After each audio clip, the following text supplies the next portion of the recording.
all. Welcome to this edition of Reel to Reel in our new time slot. From now on, Reel to Reel will be aired on Sunday nights at 8 o'clock with a repeat showing on Saturday mornings at 10:30. We have a rare visit from Mother Teresa to Reel in this program. Mother Teresa shared some time with us on her last visit to the United States, and we'll have some thoughts from her later. Our short subjects feature Father Jim Young, and we'll talk with actor Bill Macy, who recently was in town starring in I Ought to Be in Pictures. One of the unresolvable issues in modern society is the death penalty. In this edition of Reel to Reel, Monsignor Meinall will examine both the law and the Church's position on the capital punishment issue, and we'll learn that be it legal or be it Church opinion, the ultimate decision is made in accordance with the law.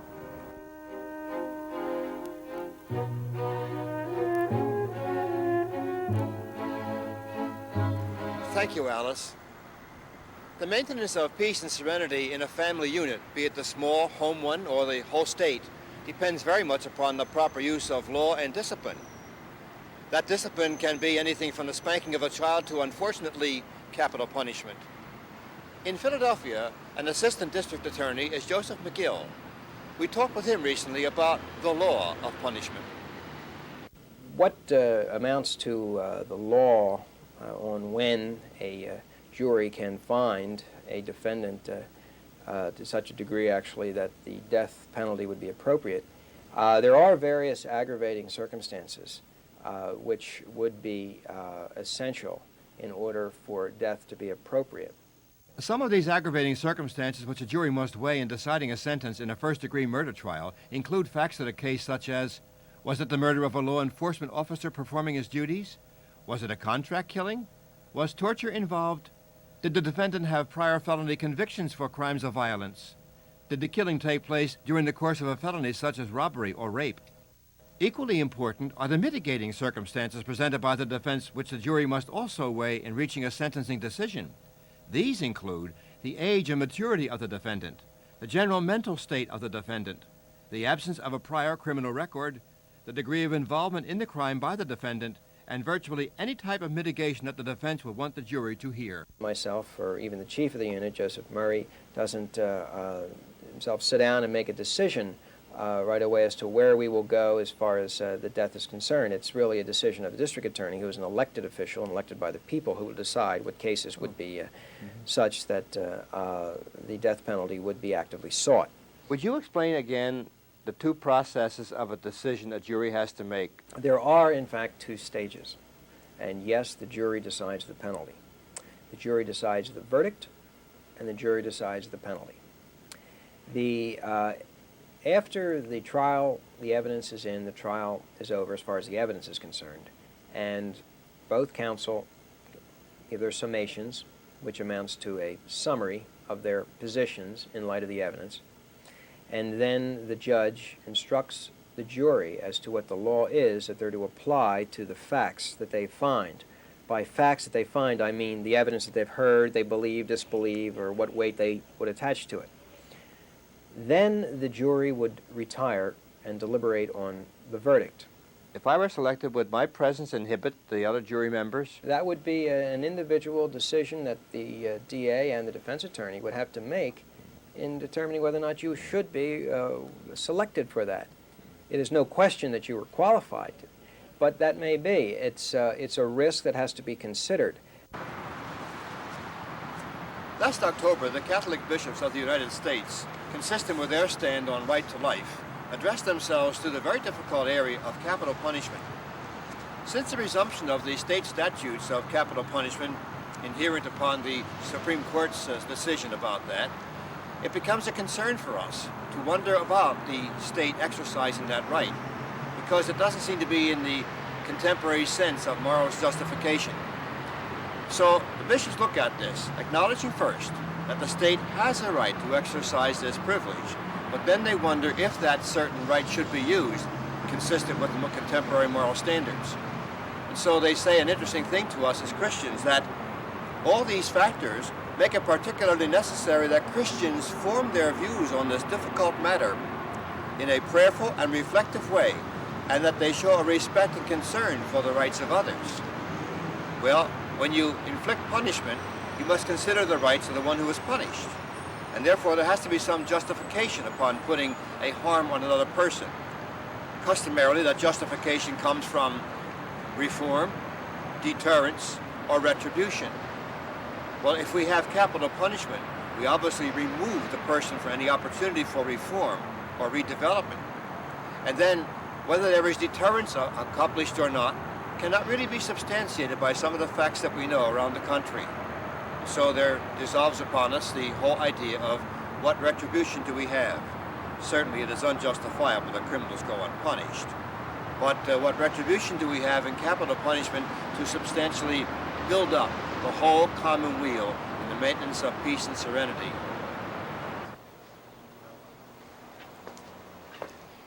When the United States Catholic bishops ask for the abolition of capital punishment, they have a positive teaching thrust in their request.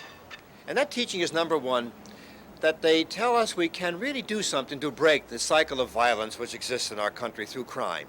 And in dealing with it without capital punishment, we can show that it can be handled with intelligence and mercy, not power and vengeance.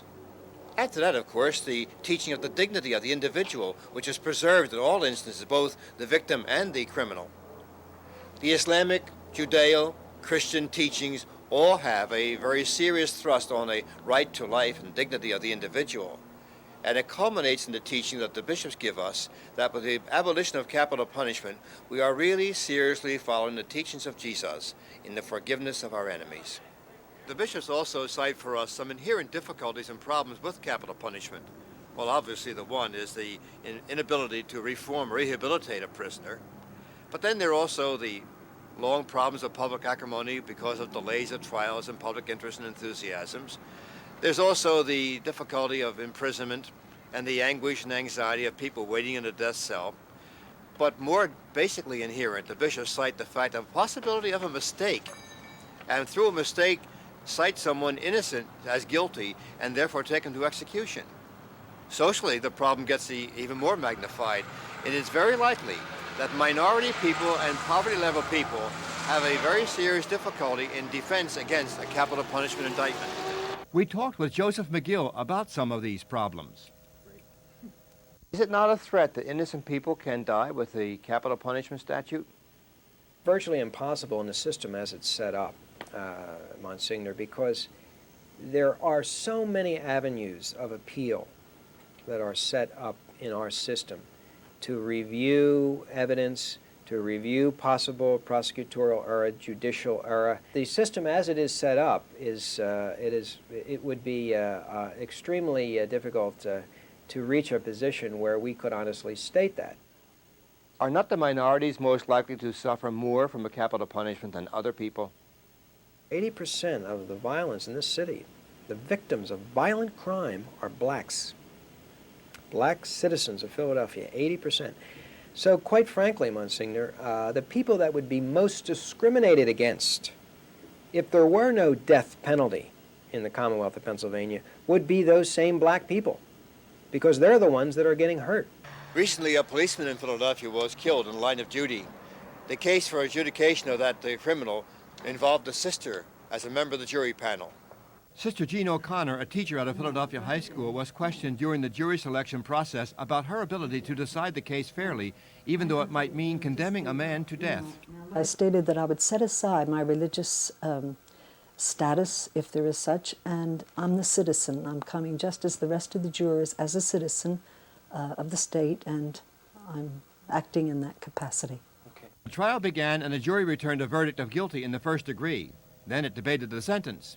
There was hesitancy on the part of some jurors to pronounce death, but the law required it because of the circumstances. So Sister Jean came up with a solution. After much deliberation on the part of all of the jurors, I came up with the idea that perhaps it would ease their feelings about pronouncing the death penalty if we asked the judge, could we precede our verdict in accordance with the law, because that's the way the mandatory circumstances that required the death penalty was worded. By doing so, it balanced or eased me the fact that I was able to set aside my personal feelings concerning capital punishment since it was not my doing, I felt that this was demanded by the law, and my personal feelings were set aside. Sister Jean was not confused by the responsibility of such a decision. Did not want to appear in that jury as a religious, as speaking for the Catholic Church. I was doing my personal duty as a citizen. I still had my religious training behind me. I set aside any thought of the religious aspect of my life. I still treasure it, but I was acting as a citizen, and I had hoped that everybody in the courtroom and the other jurors considered me as such, not in the guise of the religious. This is a very serious issue we've been discussing with you, and we all should discuss it and address it. The American bishops, when they brought up the subject for us, were not trying to make a dogmatic constitution for us, but to give us some basic opportunities and ideas wherein we can make good consciences in these our very modern times. And they admit both sides of the story. For instance, they say very carefully, we recognize that many citizens may believe that capital punishment should be maintained as an integral part of our society's response to the evils of crime, nor is this position incompatible with Catholic tradition. And so you have a choice to make. And when the bishops themselves made their choice about this statement, 145 of them agreed to the statement. 41 did not, and 31 sustained all judgment. So if you have a difficulty making up your mind, you're in good company. Next up, our short subjects and a visit with a very special lady, Mother Teresa.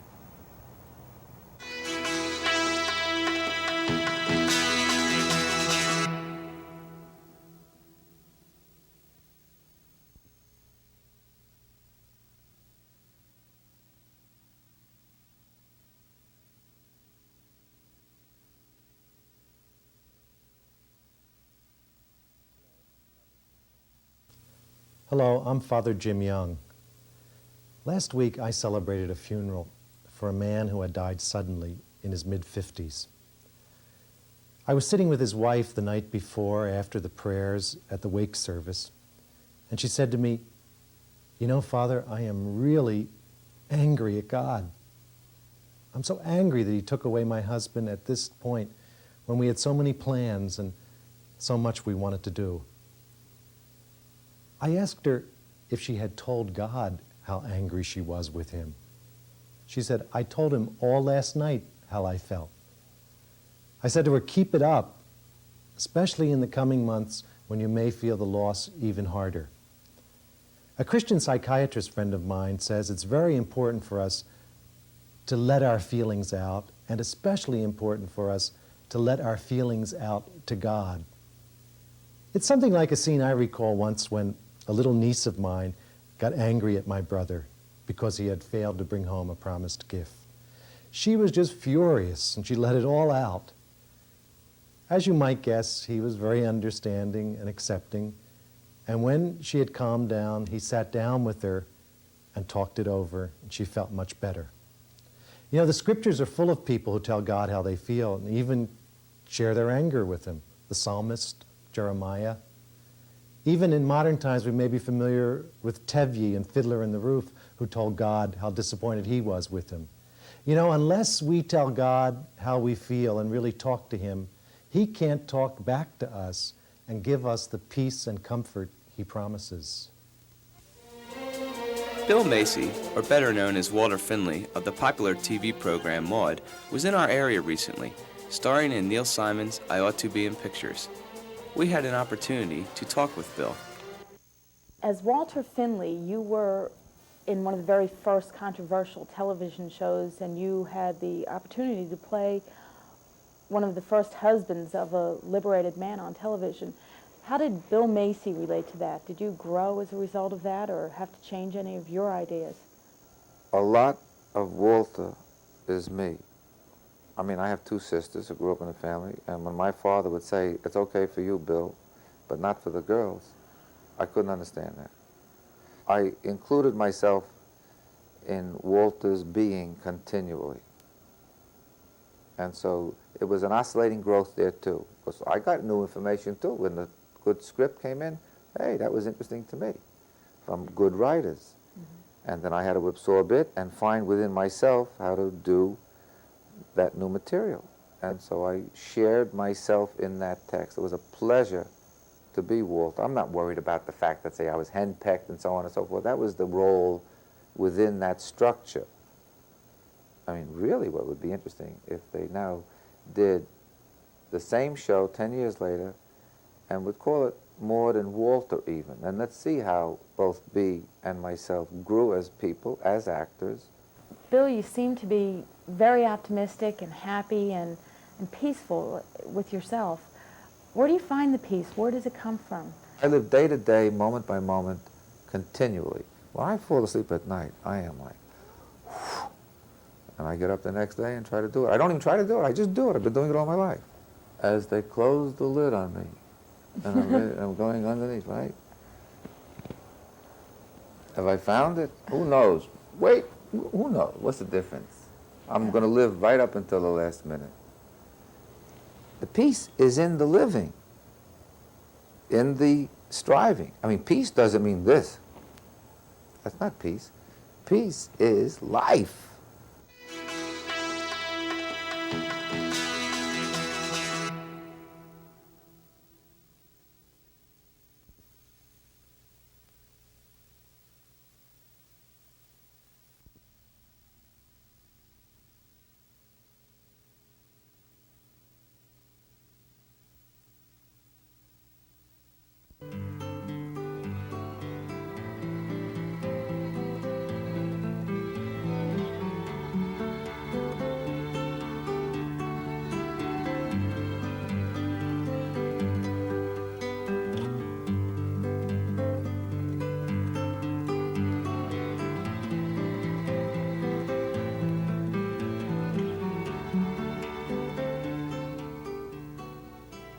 Mother Teresa of Calcutta has shown the world that works of mercy and compassion can of themselves be works of peace, and that the peace she brings transcends all politics.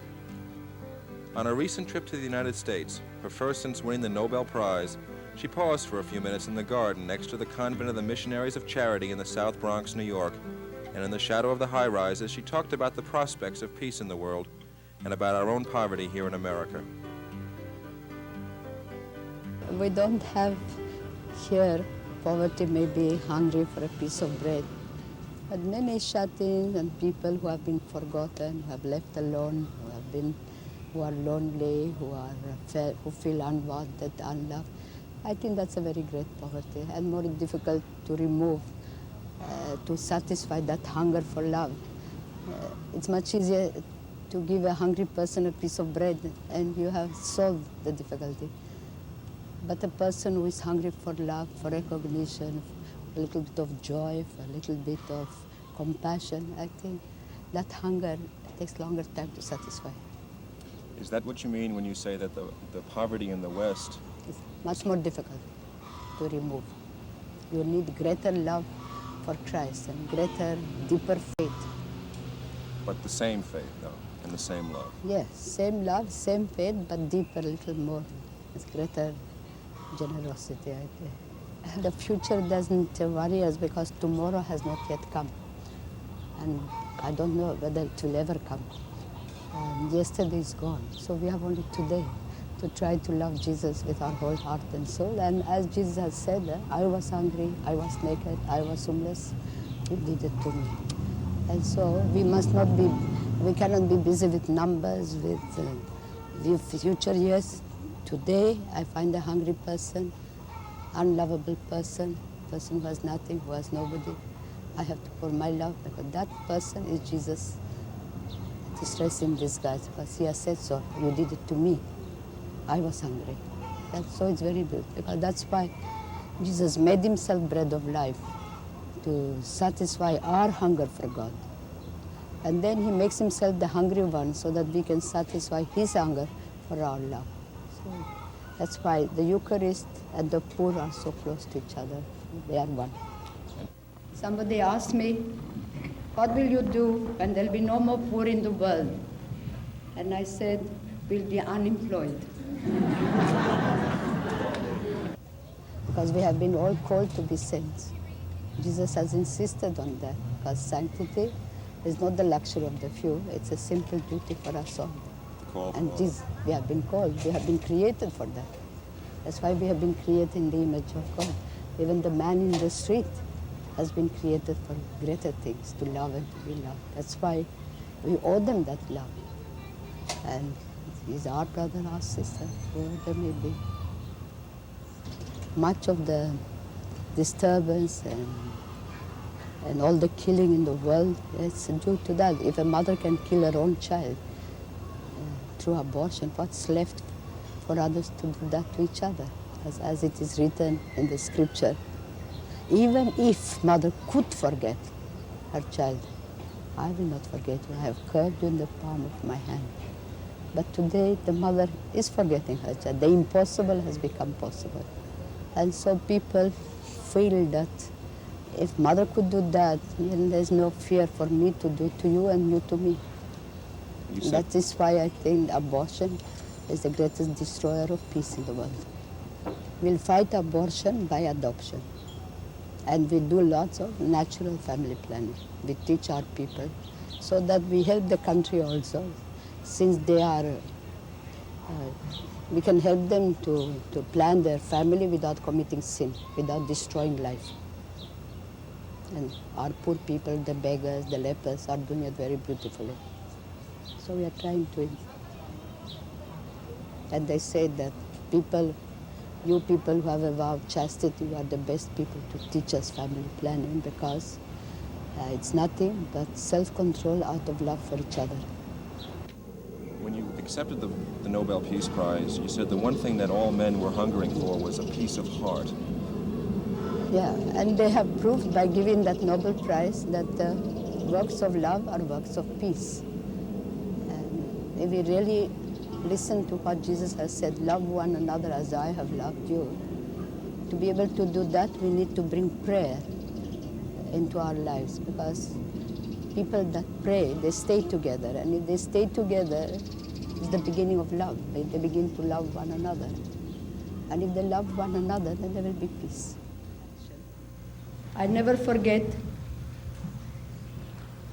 sometime in Calcutta, after that Nobel Prize, a beggar met me in the street. And he said, Mother Teresa, everybody is giving you, I want to give you also. And today, the whole day, I've just begged 1 penny in our very small amount of money in Indian money. And I think he was very joyfully surprised that I accepted that small amount of money. It was just one rupee in our money. In your money is very little. But the joy and the real, I can't tell you the expression on the face of that man, because he was able also to give. And I can tell you sincerely that I felt that his gift was much greater than the Nobel Prize, because he gave all that he had. So often you speak that the work of the missionaries of charity and how it started for you is to work one-to-one, yes, person to person. Exactly. I was wondering now, since all the attention and the awards and all that goes on, is it still possible for you to do it one-to-one? Very much. Very much. It has not changed. It has given me extra burden. But this will pass off now. It's only today. By tomorrow it will be finished. This is also for the love of Jesus. If it was not for Jesus, I wouldn't do it. One way of proclaiming his love. And it gives the people a chance to share in the world. People, through this Nobel Prize, they have come to know the presence of the poor. Because I accepted that prize only in their name and for them. I don't need it. And so it has created concern, it has created desire to do so. Many people all over India and all over the world now, they're trying to do something, beginning with their own family, to find the poor. Very often we have our poor in our own family, we don't know even. The family life is very much broken. And if the families don't pray, it's very difficult to come to live together, to love one another, and to share the joy and the suffering together. That's what makes the family life livable, that oneness together, that living together. You have an anniversary coming up. Next year will be 50 years. Yeah, 50. Would you take just a second? 50 years is... Beautiful, huh? And you said once that you've never had a second doubt in your mind that you made the right decision. Yeah, and if I had to begin again, I would do the same thing. Maybe I'll do it with greater love, but I'll do the same thing. Because it is he and not I. And the work is his, not mine. I'm just a little instrument, a little pencil in his hand. The thinking, the writing is his. I'm just that little pencil which he uses. And when it breaks, it sharpens it a little bit each time. Thank you, and God bless you. A means of your peace. When there's sadness here, let me sow your joy. When the darkness nears, may your light dispel our fears.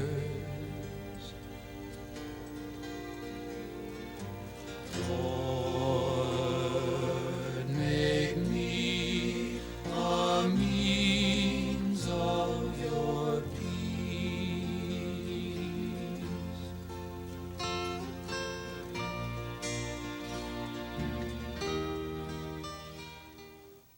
Next week, we'll visit some local college students who take some time out each spring to help those less fortunate than they. We'll also see how our neighbors from Vietnam are adjusting to life in this country. Our short subjects examine how an illness helps strengthen a marriage, and we'll meet Millicent Rader, an artist in residence at a Washington, D.C. parish. Your comments, suggestions, and questions are always welcome, so why don't you write us? Reel to Reel, 222 North 17th Street, Philadelphia, 19103. And thanks for being with us. We'll look forward to seeing you again next week. Goodbye, and God bless you.